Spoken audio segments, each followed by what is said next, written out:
How many times have you told yourself that you just need more willpower, more discipline, more motivation, more of something you feel like everyone else has and you don't have it? What if I told you that willpower was never the answer? That the reason you keep falling into the same cycle of restricting, doing great for a few days, then completely falling off and blaming yourself has nothing to do with your character, your drive, or how badly you want it. Today, we are talking all about the willpower trap, what it is, why almost every mom I work with has fallen into this at some point, and most importantly, what actually creates lasting change instead. And at the time of publishing this episode, it is the end of June, and I want to take some time and weave in a little half-year reflection throughout. And I think it's really good to reflect no matter what time of the year it is, where you are in your life. So if you're listening to this and it's spring or it's the fall or winter time, you can still take this and reflect on the last 3 to 6 months. Because if you've been relying on willpower for the last 3 to 6 months or since January and wondering why it keeps falling apart, this episode is going to reframe everything. Let's get into it. Feeling exhausted, overwhelmed, or like you've lost yourself in the postpartum chaos? Whether you're 4 weeks postpartum, 2 years in, or done having babies, you deserve to feel like yourself again. Hey mama, I'm Val, a functional sports dietitian, postpartum fitness coach, and a mama who understands exactly what you're going through. Welcome to the Strong and Nourished Mama podcast, where you'll find simple, science-backed strategies to heal your core, rebuild strength, and restore your energy without the overwhelm. If you're ready to go from depleted to strong, nourished, and unstoppable, you're in the right place. Let's dive in. Real quick, I want to read a listener review because this genuinely means everything to me. And I want to make sure that I'm taking the time to recognize the moms who take the time to leave these reviews. I know you're super busy and it means the world. This review is from Gabriella. I love listening to Val. Very informative and motivational. I highly recommend this podcast to all the mothers out there. Thanks, Val. Thank you so much, Gabriella, for taking the time to leave the review. Thank you for the kind words. It means the world. If you haven't left a review yet, please do. It takes 2 minutes on Apple Podcasts. You scroll to the bottom, click leave a review, and it helps so many other moms find this show. Before we get into today's episode, if you have been listening and you know your nutrition needs some work, but you don't know where to start, my free protein-packed snack guide is the easiest first step. It tells you exactly how much protein you need, gives you my power snack formula, and has 6 delicious recipes to help you hit your target even on the hardest mom days. Head to wellnessbyval.com/protein snack guide. The link is also going to be in the show notes. Okay, let's talk about something I constantly hear from the mamas that I work with, whether they're newly postpartum, they have a toddler, or maybe it's been 5+ years since they've had their kid. It usually sounds something like this. I was doing so well. I cut out sugar. I stopped eating carbs at night. I was really strict. I was doing so well. I was so proud of myself. And then one night I lost it. I ate half a bag of chips and a bunch of chocolate, and I don't even know what happened or what I don't even remember grabbing all of these things and eating them. And now I feel like I'm back to square one and I just have no willpower. Does that sound familiar? Here's what is actually happening. And I want you to hear this clearly because it's not what you think. It really isn't. This is the willpower trap. And it has a very, very predictable cycle. Step 1. You go all in. Okay, it's the summertime. No carbs, no sugar, no dessert, pure willpower, pure restriction. And honestly, it works. It works for a few days, maybe even a week for some moms. You feel proud of yourself. You feel in control. And then step 2, willpower starts to crack. You're stressed. You're exhausted. You're skipping lunch because you were busy. It's 9 p.m. and your toddler finally went to sleep and you just want anything that feels good. And then step 3, the screw it moment, or I call it the F it's. 1 cookie becomes 5. 1 handful of chips becomes the whole bag. And in that moment, something shifts in your brain. Well, I already blew it. I already screwed up. I might as well just go all in tonight and start over Monday. F it. Screw it. Then step 4, the shame spiral. I have no self-control. I have no willpower. I suck. I always do this. What is wrong with me? And then Monday comes and the cycle starts again. It's this vicious, vicious cycle, the willpower trap. Here's what I need you to understand. This is not a character flaw. This is not a willpower problem. This is a completely predictable biological and psychological response to restriction. Willpower is it's this finite resource. It depletes throughout the day. Every decision you make, every stressor you navigate, and you know there's a lot of stressors as a mom.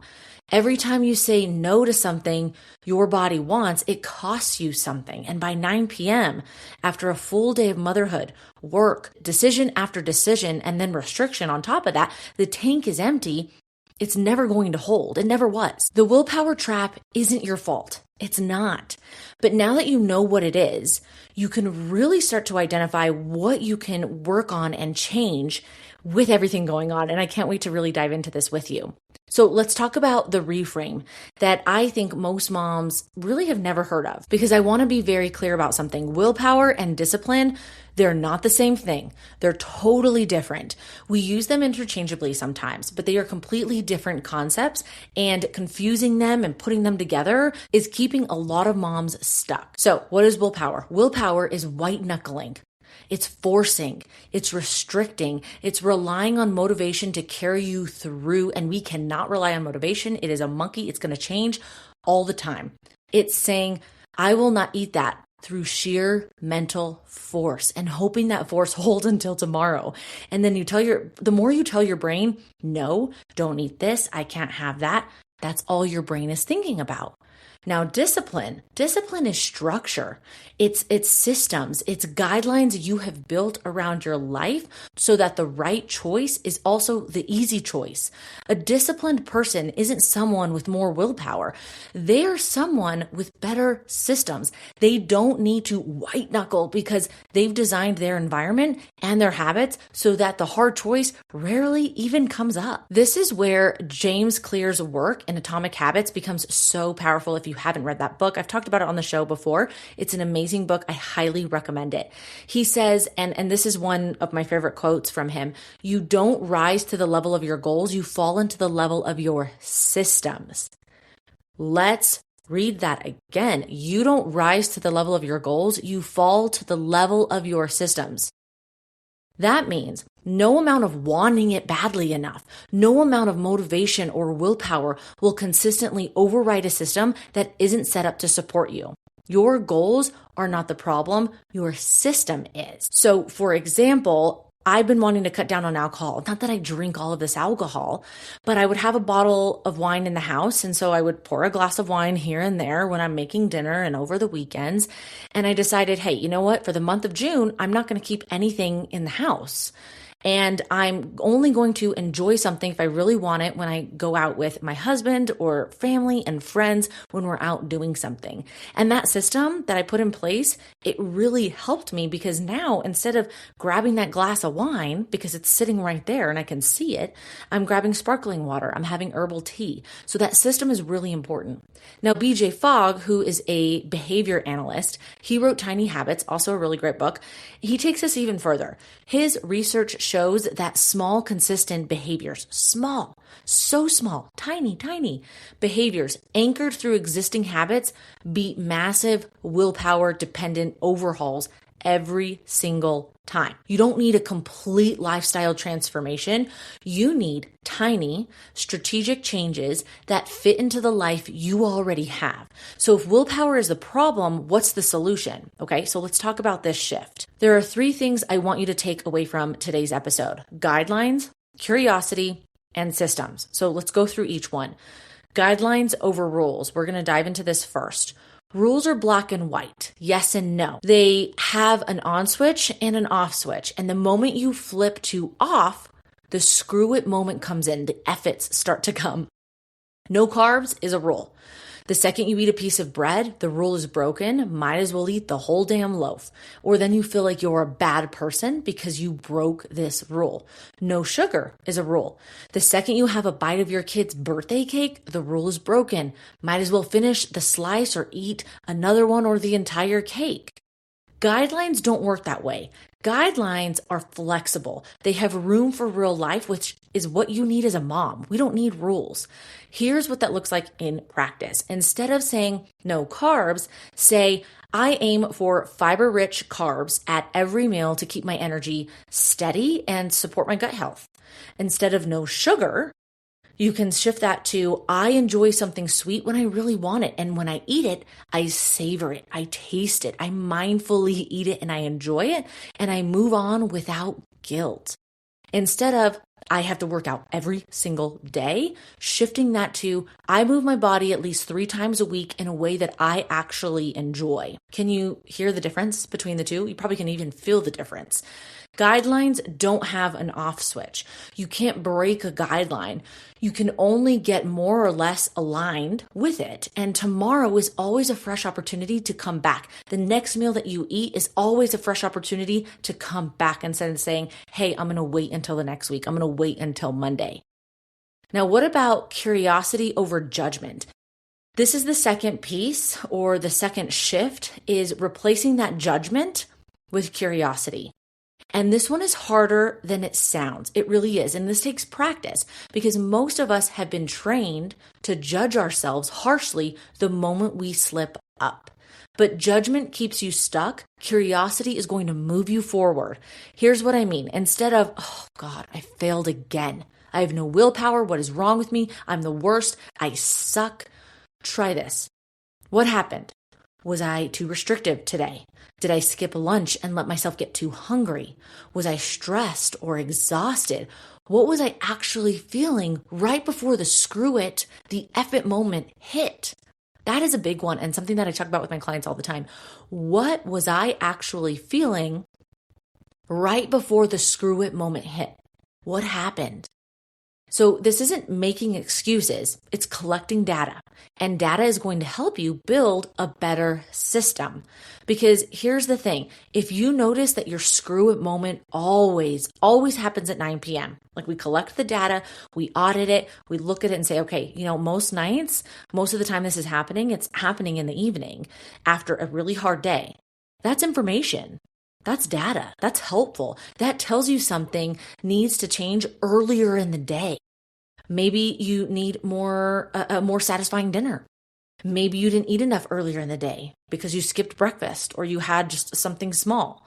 Maybe you need to plan an evening snack or a different way to decompress that doesn't involve food. That is a big one at the end of the day. Curiosity removes shame and it replaces it with strategy. And strategy is something you can actually act on. Now, the third piece is systems. Systems over willpower. This is where atomic habits and tiny habits really come to life. James Clear from Atomic Habits talks about environment design. So your environmental design, whether that's at home, in the office, wherever you are. The idea that we don't need more discipline, we need an environment that makes the right choice automatic. It's just easy to do that choice that supports you, that you want to do. So here's what that looks like practically for a busy mom. You keep your Greek yogurt and your hard-boiled eggs at eye level in the fridge, not hidden in a drawer, not behind something else that you can't see. What you see is what you reach for.